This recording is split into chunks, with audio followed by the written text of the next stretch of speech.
کرے گا اسے اہل سنت کہتے ہیں. اسے اپنے دامن میں گرہ لگا کر کے رکھ لیں, ذہن نشی کر لیں. اب فضیلت الشیخ کے بعد جو ہے ہم ایک ایسے شیر دل مجاہد کو دعوت دے رہے ہیں جو ظلمت کے شرک کے ظلمت قدح میں توحید کی شمع فروزہ کرتے ہیں, جو اہل تقلید کے ہوس زدہ ایوانوں میں توحید و سنت کی للکار سے کوہرام مچاتے ہیں, جو لومت لائم کی پرواہ کیے بغیر حق کی بے باکانہ آواز لگاتے ہیں, جو خطابت کے عظیم شہسوار ہیں. میں انہیں محمد علی جوہر کے کلام سے آواز دیتا ہوں. توحید تو یہ ہے کہ خدا حشر میں کہہ دے. اس سے پہلے والا شعر ہے, ہو جائے اگر ساری خدائی بھی مخالف, ہو جائے اگر ساری خدائی بھی مخالف, کافی ہے اگر ایک خدا میرے لیے ہے. توحید تو یہ ہے کہ خدا حشر میں کہہ دے, یہ بندہ زمانے سے خفا میرے لیے ہے. فضیلت الشیخ سید توصیف الرحمن راشدی حافظہ اللہ آپ کے روبرو موضوع ہے آپ کا شیعہ کے نام ایک درد بندانہ پیغام. ایک بہت ہی اہم موضوع ہے. فضیلت الشیخ ڈائس پر تشریف لائیں. السلام علیکم ورحمۃ اللہ وبرکاتہ.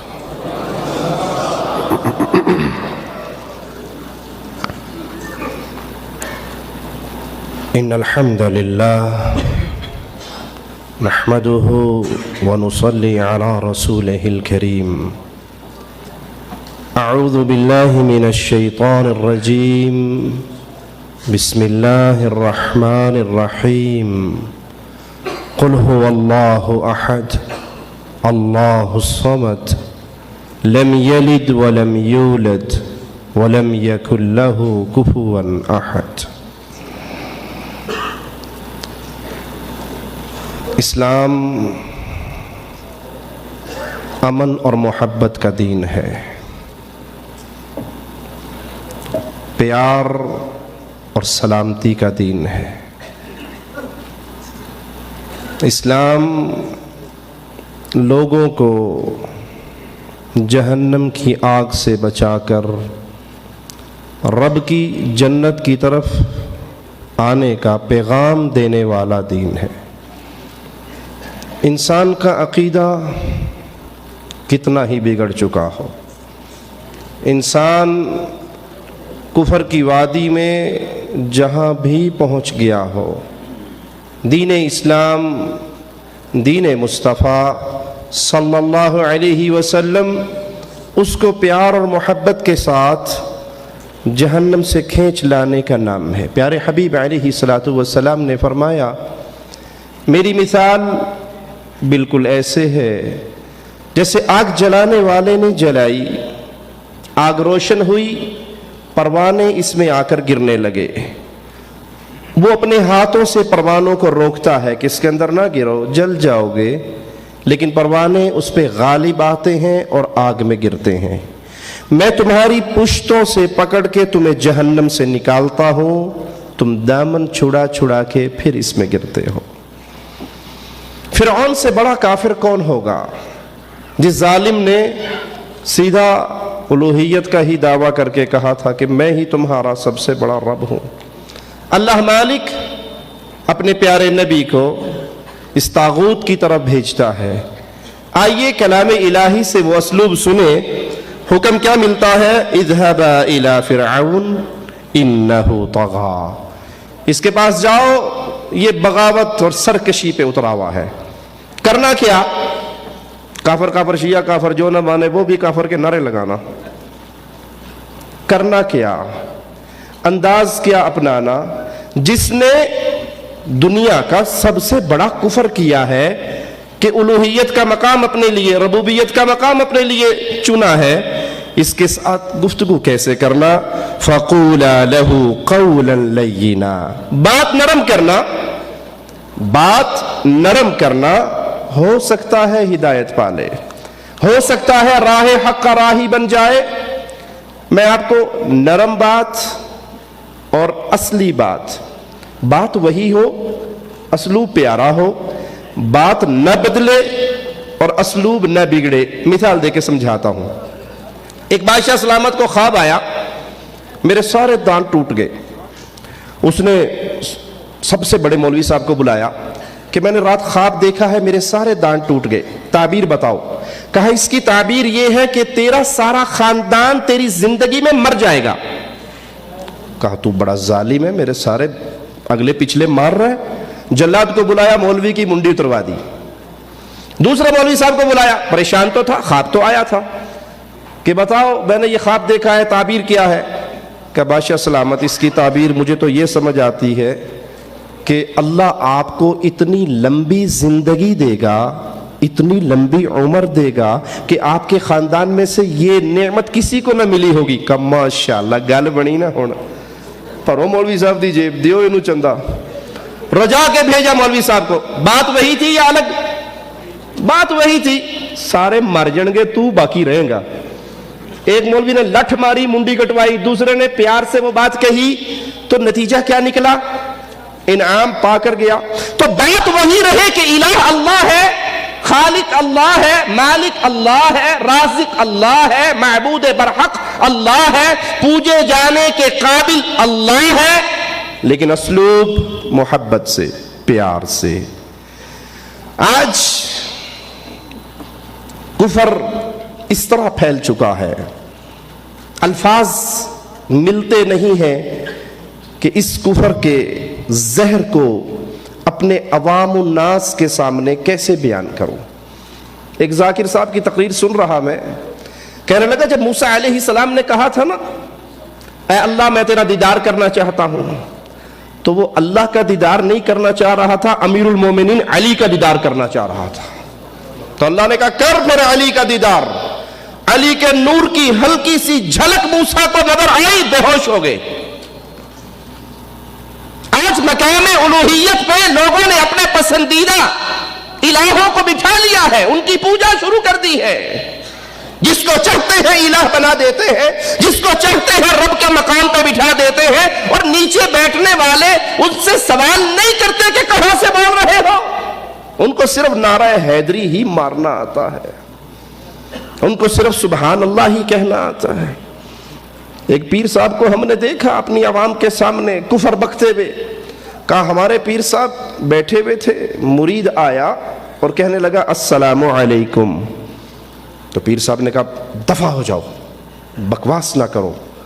مرید ڈر گیا کہ میں تو سلامی کی تہذیب، بابا جی تتے ہو گئے۔ باہر جا کر پیر صاحب کے کسی خاص مرید سے پوچھا آج میں نے حضرت جی کو سلام کیا، یہ جھنگ کے پیر صاحب تھے، بابا جی تھے، بڑی پہنچی ہوئی ہستی تھی، انہوں نے مجھے جواب دینے کی بجائے وعلیکم السلام کہنے کی بجائے دھتکار دیا ہے۔ کہا بے وقوف، سلام تو دوستوں کو کہا جاتا ہے، اور میں یہ جملہ پورا کرنے سے پہلے ہر اس انسان سے کلام کرنا چاہتا ہوں جس کے دل میں رتی برابر اللہ کی محبت باقی ہے۔ یہ جملہ میں کسی کو ہنسانے اور چٹکلے کے طور پہ نہیں سنا رہا، میں تمہیں اہل طائف محمد کے پیارے پیغام کی طرف لانا چاہ رہا ہوں صلی اللہ علیہ وسلم۔ وہ پیارے حبیب جو اپنا پیارا پیغام لائے تو اہل طائف کے پتھروں سے کائنات کا سب سے مبارک لہو ان طائف کے پتھروں پر گرا تھا۔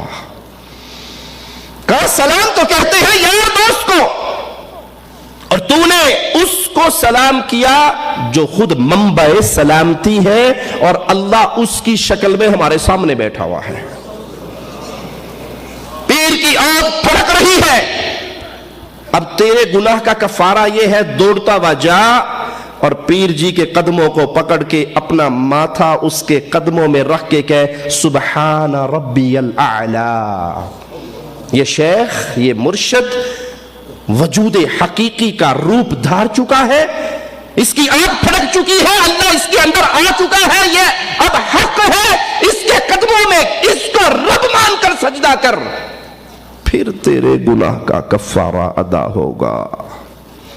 آج کفر یوں پھیل چکا ہے، اے توحید کو بھلا دینے والوں، اے قرآن حکیم کے ترجمے سے غافل ہو کر مولویوں کی کتابوں میں وقت کو برباد کر دینے والوں، کفر یوں پھیل چکا ہے۔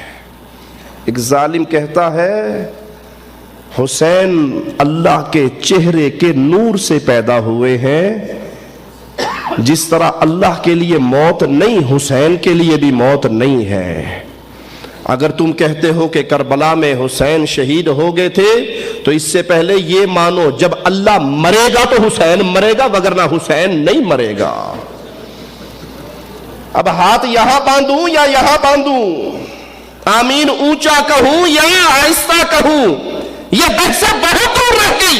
اب تو ضرورت اس بات کی ہے اللہ اس کو مانوں یا اس کو مانوں، سجدہ اس کو کروں یا اس کو کروں۔ شرک نے یوں جڑ پکی کر لی ہے۔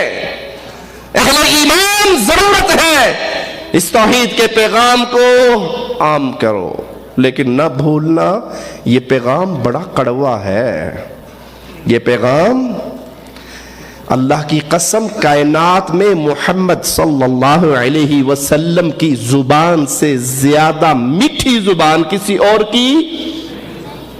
آپ نے کہا آنے والا قوم کا بہت برا آدمی ہے، جب آ گیا میرے پیارے آقا کی مجلس میں بڑا پیارا سلوک کیا۔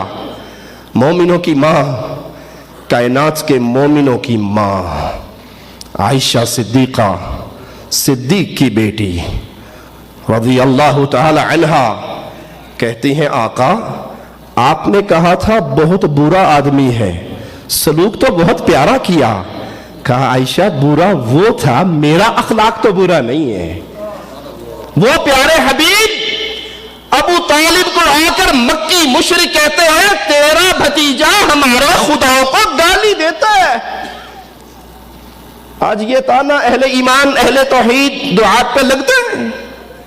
ربانی صاحب بڑے سخت ہیں، زیدی صاحب بڑے سخت ہیں، یہ گالیاں دیتے ہیں۔ ہم کہتے ہیں مشرکوں یہ تانا تو میرے نانا پر بھی لگایا گیا تھا، کہا گیا تھا محمد کریم کی زبان یہ ہمارے الہوں کو گالی دیتی ہے، اور رب کی قسم میرے پیارے حبیب کی زبان سے گالی تو دور کی بات ہے کبھی جھوٹ بھی نہیں نکلا، وہ تو کبھی مذاق میں بھی جھوٹ۔ بڑھیا آئی تھی، کہا تھا اللہ کے نبی صلی اللہ علیہ وسلم دعا کرو میں جنت میں چلی جاؤں۔ آپ نے کہا بوڑھی جنت میں نہیں جائیں گی۔ بوڑھی رونے لگ گئی تھی، بوڑھی جنت میں نہیں جائے گی۔ آپ نے کہا جب تو جنت میں جائے گی تو جوان ہو کر جائے گی، بوڑھے رہ کر نہیں جائے گی۔ پیارے حبیب نے تو کبھی مذاق میں بھی جھوٹ نہیں بولا۔ توحید کا نسخہ اتنا کڑوا ہے، یہ کائنات کی سب سے میٹھی زبان محمد کریم کی زبان سے نکلے تب بھی مشرک کہتا ہے ہمارے خداؤں کو گالی دی گئی ہے، کیونکہ اس میں کہا جاتا ہے رب کے علاوہ کوئی اور مشکل کشا، حاجت روا، بگڑی بنانے والا نہیں ہے، اور یہی اہل شرک سے برداشت نہیں ہوتا۔ اس کفر کے بادل کو مٹانے اور ہٹانے کے لیے ضرورت ہے توحیدی پیغام عام کرنے کی۔ انداز پیارا رہے، میٹھا رہے۔ آئیے ہم چلتے ہیں ان لوگوں کی طرف ہدایت کا پیغام لے کر جن کے ذاکروں نے صبح شام شرک ان کی گھٹی میں ڈالا ہوا ہے، جن کو صبح شام ایک ہی درس دیا جاتا ہے کہ شیشے کے سامنے کھڑے ہو جاؤ تمہارا سایہ شیشے میں نظر آئے گا، بس اتنا ہی فرق ہے، ایک تم ہو اور ایک وہ جو شیشے کے اندر ہے، وگرنہ وہ عرش پہ علی تھا، یہ فرش پہ علی تھا، دونوں میں کوئی فرق نہیں ہے۔ ان کی طرف چلتے ہیں، ان کو پیغام توحید دینے کے لیے۔ قرآن حکیم مالک کا فرمان ہمیں یاد کرواتا ہے کہ یہ دین اسلام پورا ہو چکا ہے، اس میں کوئی کجی نہیں رہی، کوئی کمی نہیں رہی۔ سادہ زبان میں یوں کہنے دیجئے، اسلام لنگڑا لولا دین نہیں ہے کہ نماز لینی ہو تو مسلمانوں کے کتاب کی طرف لوٹنا پڑے گا، مسلمانوں کے نبی کی حدیث کی طرف لوٹنا پڑے گا، اور سیاست کرنے کے لیے ہمیں کفار کی جمہوریت اپنانی پڑے گی، کاروبار کرنے کے لیے یہودیوں کا سود والا لین دین کرنا پڑے گا، شادی کرنے کے لیے ہمیں رام چندر کے طریقے اپنانے پڑیں گے، اور ماتھا ٹیکنے کے لیے پھر ہمیں کسی مندر کے اندر جانے کی بجائے اسی طرح کی کاپی اپنے مزار پہ بنانی پڑے گی۔ اسلام لنگڑا لولا اندھا کانا دین نہیں ہے، اللہ کی قسم یہ اسلام زندگی کے ہر مسئلے میں چمکتا ہوا نور ہے۔ پیارے حبیب علیہ الصلوۃ والسلام نے اپنی امت کو درس دیتے ہوئے کہا تھا میں تمہیں ایسے دین پہ چھوڑ کے جا رہا ہوں جس کی راتیں اتنی ہی چمکتی ہیں جتنا اس کا دن چمکتا ہے. آسمان پہ اڑتے ہوئے پرندوں تک کا علم میرے آقا اپنی امت کو دے کر گئے تھے. حلال کون سا ہے، حرام کون سا ہے، چھپا کے نہیں گئے.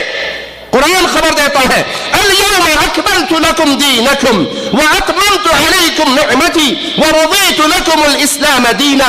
میں نے تمہارے لیے دین کو پورا کر دیا، احسان تمہارا پورا کیا تمہارے اوپر اپنے احسان کو، اور اسلام کو میں نے تمہارے لیے پسند کیا. یہ دین اللہ کا پسند کردہ ہے، یہ پورا ہو چکا ہے، اس میں کوئی کمی نہیں ہے، اس میں کوئی کجی نہیں ہے. اب یہ کسی اور کے پاس نہیں آیا کہ نبی صلی اللہ علیہ وسلم نے خاص خاص باتیں سیدنا علی کو بتا دی ہوں، سیدنا حسن کو بتا دی ہوں، سیدنا حسین کو بتا دی ہوں، اور عام باتیں وہ عوام تک پہنچائی ہوں، خاص کو کچھ خاص علم دیا ہو.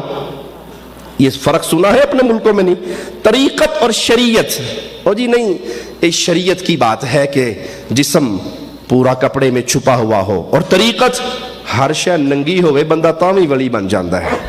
شریعت یہ ہے کہ نماز پڑھی جائے، طریقت نہیں. آپ نماز پڑھیں، اس لیے پڑھیں کہ آپ ابھی یقین تک نہیں پہنچے، اور ہمارے شاہ صاحب پیر صاحب اتنے مقام پہ پہنچ چکے ہیں کہ ان سے نماز اٹھا لی گئی ہے.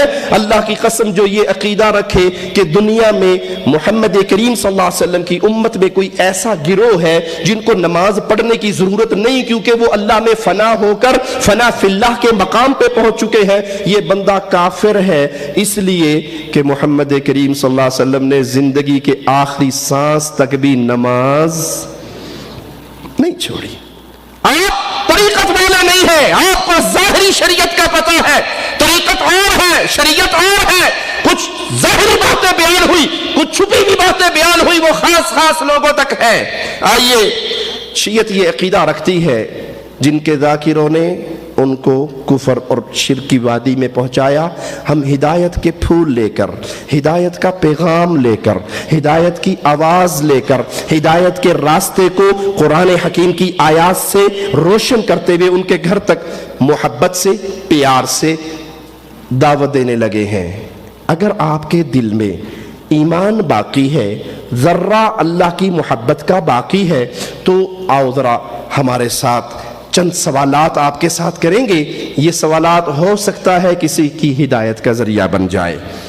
پیارے نبی صلی اللہ علیہ وسلم کے بارے میں یہ عقیدہ رکھتے ہیں کہ آپ نے اپنا دین بیان کرنے کے لیے اپنے وصی مقرر کیے تھے، آئمہ مقرر کیے تھے، اور جن تک یہ پیغام پہنچایا تھا. ایک شیعہ عالم محمد حسین کاشف الغطا کہتا ہے بے شک تدریج کی حکمت کا تقاضا یہ تھا کہ بعض احکام شریعت کے بیان کیے جائیں اور بعض کو چھپا کر رکھ لیا جائے، بعض بات بیان کی جائے اور بعض کو چھپا لیا جائے. لیکن رسول اللہ صلی اللہ علیہ وسلم نے اسے امانتاً اپنے وصی کے پاس رکھا، اور ہر وصی نے بعد میں آنے والے امام کے پاس اس کو امانت عہد لیتا رہا، امانتیں دیتا رہا کہ جب مناسب وقت آئے گا تو شریعت کی یہ بات کو عام اور خاص کا لحاظ رکھتے ہوئے نشر کرنا. بے شک نبی کریم صلی اللہ علیہ وسلم نے عام حکم تو ذکر کیے، اور کبھی ایسا بھی ہوا کہ نبی صلی اللہ علیہ وسلم نے اپنی زندگی میں کوئی حکم دیا اور ساتھ ہی اس کی تخصیص بھی بیان کر دی، اور کبھی کسی حکم کو بالکل ذکر ہی نہیں کرتے تھے بلکہ اسے اس وقت تک کے لیے ائمہ کرام کے لیے چھوڑ دیتے، وصی کے لیے چھوڑ دیتے، امانت رکھ لیتے جب تک اس کا خاص وقت نہ آتا. اور یہ عبارت شیعوں کی کتاب اصل الشیعہ صفحہ 77 پر ہے. تو اس کا معنی یہ نکلا، اگر یہ بات ٹھیک ہے کہ نبی صلی اللہ علیہ وسلم نے سارا دین بیان نہیں کیا بلکہ کچھ چیزیں بیان کی اور کچھ چیزیں آپ نے چھپا لیں، تو نبوی نصوص اور شریعت اسلامیہ ابھی تک باقی ہے، مستمر ہے، چل رہی ہے. جو احکامات نئے آ رہے ہیں کیا وہ نعوذ باللہ ثم نعوذ باللہ اسلام کے ہی احکامات ہیں؟ آپ کی وفات سے وحی منقطع نہیں ہوئی. یہاں تو ابو بکر عمر جاتے ہیں، ام ایمن کا دیدار کرنے کے لیے رو رہی ہے، جواب میں کہتے ہیں اتنا کیوں روتی ہو؟ پیارے حبیب کی وفات کی جدائی، آپ کا اس دنیا سے چلے جانا، اس کا غم تو ہمیں بھی ہے، آپ اتنا کیوں رو رہی ہیں؟ جواب میں کہتی ہیں صرف ایک غم تو نہیں کہ اللہ کے نبی صلی اللہ علیہ وسلم فوت ہو گئے، مجھے رونا اس بات پہ آتا ہے نبی کی وفات سے وحی کا سلسلہ بند ہو گیا، وہ رحمت جو جبرائیل لے کے آیا کرتے تھے وہ منقطع ہو گئی، وہ بند ہو گئی۔ یہ اسلام کا عقیدہ ہے کہ نبی کریم صلی اللہ علیہ وسلم کی وفات سے پہلے اسلام پورا ہو گیا، اسلام کو اللہ کے نبی نے بیان کر دیا، صحابہ تک وہ پوری امانت پہنچا دی، اللہ کو اس پہ گواہ بنا لیا۔ وگرنہ آج جو عقیدے پیش کیے جا رہے ہیں وہ اس لیے تاکہ شریعت کے نام پہ ایک دروازہ کھلا رہے، جو بھی شیخ صاحب فرمائے، ذاکر صاحب فرمائے، مولوی صاحب فرمائے، اگر ان سے پوچھا جائے یہ کہاں لکھا ہے، وہ کہیں گے جی یہ علم لدنی ہے، ایک جو خاص علم ہمارے تک آیا ہے۔ تمہارا علم تو ہے نا قرآن حکیم میں، تمہارا علم ہے صحیح بخاری میں، ہمارا علم شاہ صاحب نے سینہ بسینہ منتقل کیا ہے۔ ایک حضرت فرماتے ہیں ہمارا استاد بغداد میں بیٹھتا تھا، شاگرد مدینے میں بیٹھتا تھا، اور وہ سینہ بسینہ پوری فائل ٹرانسفر کر دیتا تھا۔ میں کہا پرانا بلیوٹوتھ نہیں لگتا، سائنسدانوں کو آج عقل آئی، صوفیوں کو پہلے سے پتا تھا، وہ سینہ بس توجہ کرتے تھے پورا علم، تو ان کا یہ علم سینہ بسینہ۔ آئیے شیعت کے نزدیک ائمہ کو اس دین کے معاملات ایسے ہی دیے گئے، ایسے ہی ان پہ وحی ہوئی جیسے کہ محمد الرسول اللہ صلی اللہ علیہ وسلم کو تفویض کیے گئے، انہیں شریعت مقرر کرنے کا ویسے ہی حق ہے۔ جملوں پہ غور کرنا، ائمہ کو شریعت مقرر کرنے کا ویسے ہی حق ہے جیسے محمد الرسول اللہ کو یہ حق تھا صلی اللہ علیہ وسلم۔ پھر تو اسلام کے پلے کیا رہا؟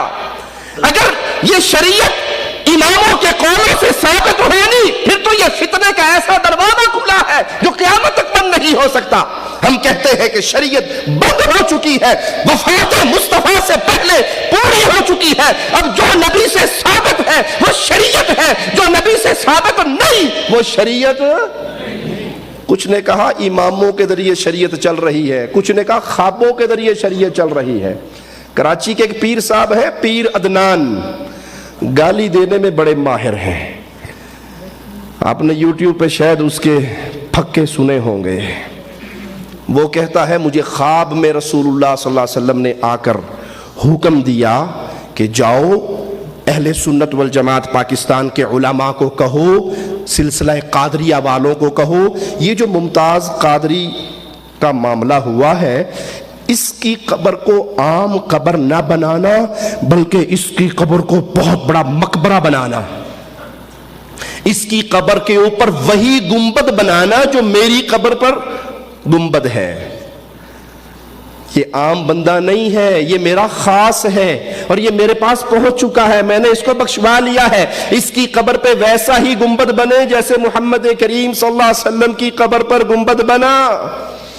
ہم کہتے ہیں تیرے خواب میں آنے والے شریعت محمدیہ کے جملوں اور احکامات سے ٹکرانے والا پیغام دینے والا رب کا نبی ہو سکتا؟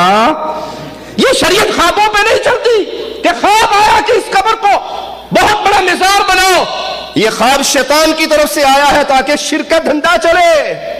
محمد کریم صلی اللہ علیہ وسلم نے اپنی زندگی میں خدیجہ کا مزار، ابراہیم کا مزار، اپنی بیٹیوں کا مزار، اپنے چچا سید الشہداء کا مزار نہیں بنایا۔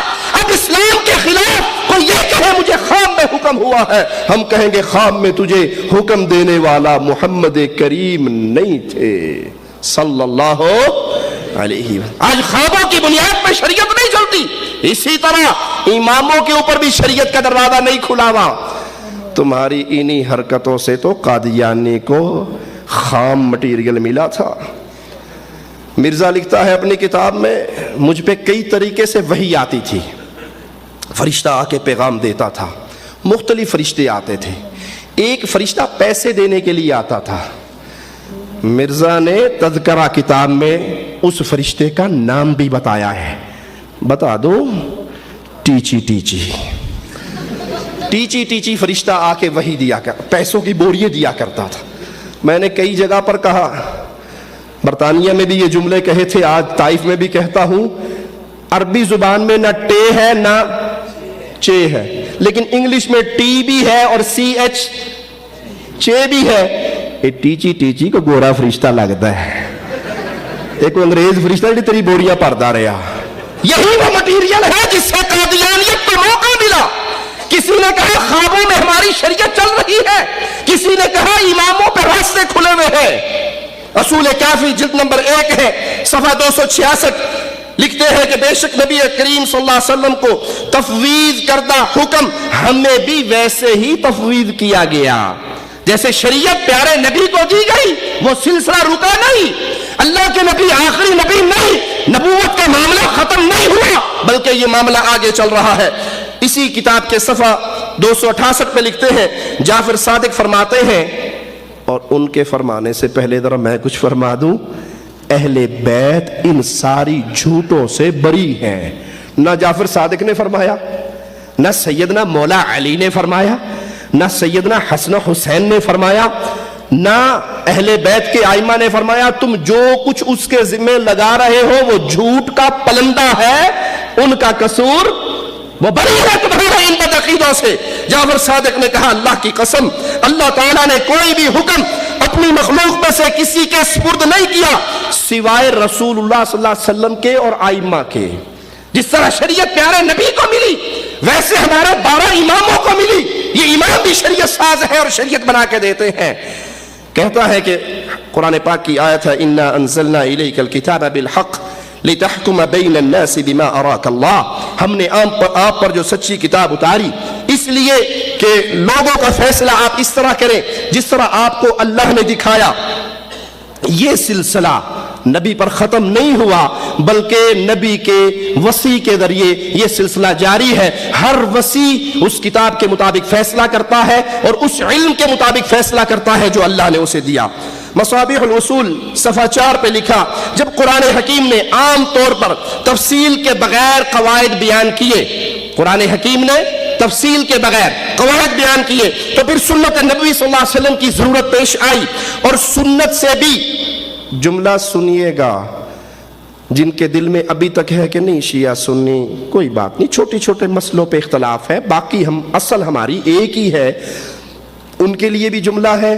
اور جو ابھی تک شرک کی وادی میں ڈوبے ہوئے ہدایت کا پیغام ان تک پہنچا نہیں, میٹھے انداز سے پیارے انداز سے ان تک بھی ہدایت کا پیغام پہنچا رہا ہوں.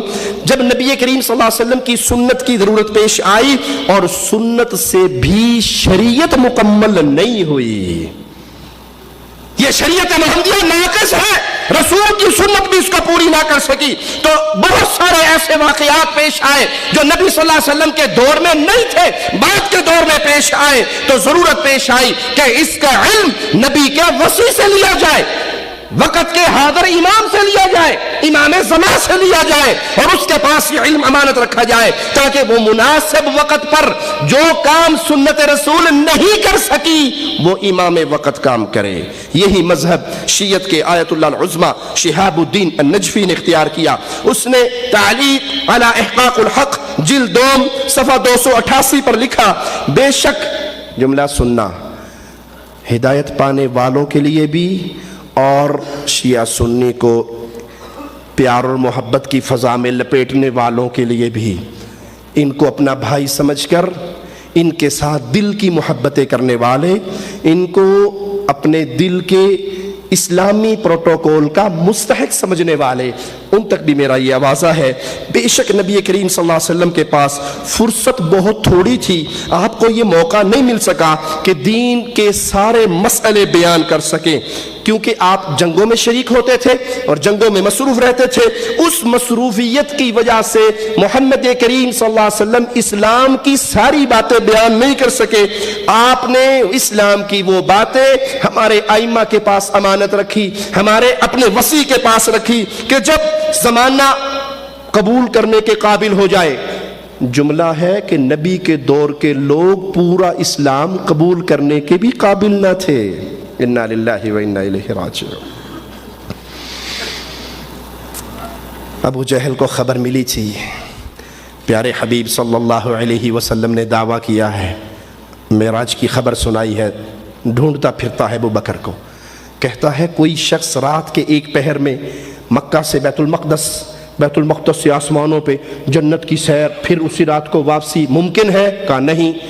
خوش ہو گیا کہ میں نے آج بہت بڑا تیر مار لیا, اور نبی صلی اللہ علیہ وسلم کے سب سے پیارے ساتھی کو میں توڑنے میں کامیاب ہو گیا. کہا پتہ ہے یہ دعویٰ کس نے کیا ہے؟ کہا کس نے؟ کہا جس کو تو اپنا رسول کہتا ہے. کہا تو نے سنا ہے؟ کہا ہاں میں نے سنا ہے. کہا اللہ کی قسم محمد سچ کہتے ہیں. کہا عقل مانتی ہے؟ کہا ابو جہل عقل مانے یا نہ مانے ابو بکر کا ایمان مانتا ہے, محمد جھوٹ نہیں بول سکتے. ظالمہ تم کہتے ہو کہ اس دور کے لوگ اسلام کو پورا برداشت کرنے کے قابل نہ تھے. ابو بکر کہا کرتے تھے آج میں جنت کو دیکھ لوں, جہنم کو دیکھ لوں, حشر کو دیکھ لوں, میرے ایمان میں ایک رتی کے برابر اضافہ نہیں ہوگا. کہا کیوں؟ کہا انسان کو دیکھ کر جو یقین کی قوت ملتی ہے اس قوت کو میں نے صرف محمد سے سن کر ہی پا لیا ہے. لوگ دیکھ کر جہاں تک پہنچتے ہیں میں سن کر پہنچ چکا ہوں.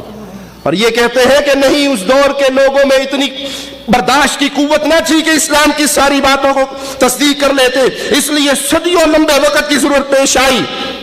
خمینی مہدی کے جشن مناتے ہوئے 15 شعبان 1400 ہجری کو تقریر کرتے ہوئے جملے کہتا ہے. اس کو اپنا ایمان کہنے والوں, سوال ہے اللہ کے لیے غیرت ایمانی کو نہ ختم کیا کرو. یہ دنیا کے مفادات سدا نہ رہیں گے, ایک دن تمہیں مر کے اللہ کے سامنے کھڑا ہونا ہوگا. خمینی تقریر کرتے ہوئے کہتا ہے تمام انبیاء عدل و انصاف کی بنیادیں مضبوط کرنے کے لیے آئے, مگر انبیاء اپنے مقاصد میں کامیاب نہ ہوئے. جملے کو دہراؤں, انبیاء عدل و انصاف کے جڑوں کو مضبوط کرنے کے لیے ہوئے, کامیاب نہ ہو سکے. یہاں تک کہ بشریت کی اصلاح کے لیے بشریت کے امام محمد رسول اللہ صلی اللہ علیہ وسلم تشریف لائے. خاتم الانبیاء بھی اپنے مقصد میں کامیاب نہ ہو سکے. انا للہ و انا الیہ راجعون. اگر حق چاہتے ہو ایک جملہ تمہیں وادی کفر سے ایمان میں لا سکتا ہے. پیارے نبی کی اس گستاخی پر ہماری زبان بہت کچھ کہہ سکتی ہے, پیارے حبیب کی اس توہین پر ہمارے جذبات بہت کچھ سنا سکتے ہیں, لیکن کل یہ نہ کہنا اللہ کے سامنے ہمیں کسی نے پیار سے نہیں بلایا تھا, ہمیں کسی نے محبت سے نہیں پکارا تھا. میں اولاد علی تمہیں پیار سے بلا رہا ہوں پیارے نبی محمد الرسول اللہ کی شریعت کی طرف. اس سے بڑے میرے نبی کی اور کیا توہین ہوگی کہ محمد بھی اپنے مقصد میں فیل ہو گئے. اگر پیار ہے تمہارے دل میں محمد رسول اللہ کا تو اہل سنت کی کشتی کے سوار بنو, ارکب معنا ہمارے ساتھ آ جاؤ. کیوں؟ اہل سنت نہ نبی کی توہین کرتے ہیں, نہ مولا علی کی توہین کرتے ہیں, نہ اہل بیت کی کرتے ہیں, نہ اصحاب محمد الرسول اللہ کی کرتے ہیں, نہ بستر رسول کی کرتے ہیں. ارے جس کی گود میں نبی جان دے وہ ہماری ماں ہے, جو نبی کی گود میں کھیلا وہ سیدنا علی ہے, جس کے ماتھے کو رسول چومے وہ فاطمہ الزہرا ہے, جس کی زبان کو چوس کے پیاس بجھائے وہ حسن حسین ہے, اور جس کے بارے میں آسمان کی طرف منہ کر کے آقا فرمائے اللہ کائنات کے ہر بندے کے احسان کا بدلہ اتار دیا, اگر میں کسی کا بدلہ نہیں اتار سکا تو عائشہ کے بابا صدیق کا نہیں اتار سکا. وہ ابو بکر ہے, ہم ابو بکر کو بھی مانتے ہیں, علی کو بھی مانتے ہیں, حسین کو بھی مانتے ہیں, حسن کو بھی مانتے ہیں, فاطمہ الزہرا کو بھی مانتے ہیں, آم کو بھی مانتے ہیں, اصحاب کو بھی مانتے ہیں, رب کو رب مانتے ہیں. ان کو رب کے پیارے مانتے ہیں, رب کا شریک نہیں مانتے. کہا اللہ کے نبی بھی ناکام رہے, مقصد پورا نہ کر سکے, تو پھر جب اللہ کے نبی کا مقصد پورا نہ ہوا اب یہ مقصد پورا کرے گا کون؟ خمینی کہتا ہے مہدی آئے گا مقصد پورا کرے گا. انا للہ و انا الیہ راجعون. گستاخ رسول کے فتوے لگانے والوں, اس سے بڑا کوئی گستاخ اور بھی ہوگا؟ نبی تو فیل ہو جائے اور نبی کی نسل سے آنے والا تمہارے عقیدے کے مطابق کامیاب ہو جائے. انا للہ و انا الیہ راجعون. کشف الاسرار صفحہ 55 پر خمینی مزید لکھتا ہے, اس سے واضح ہوتا ہے اگر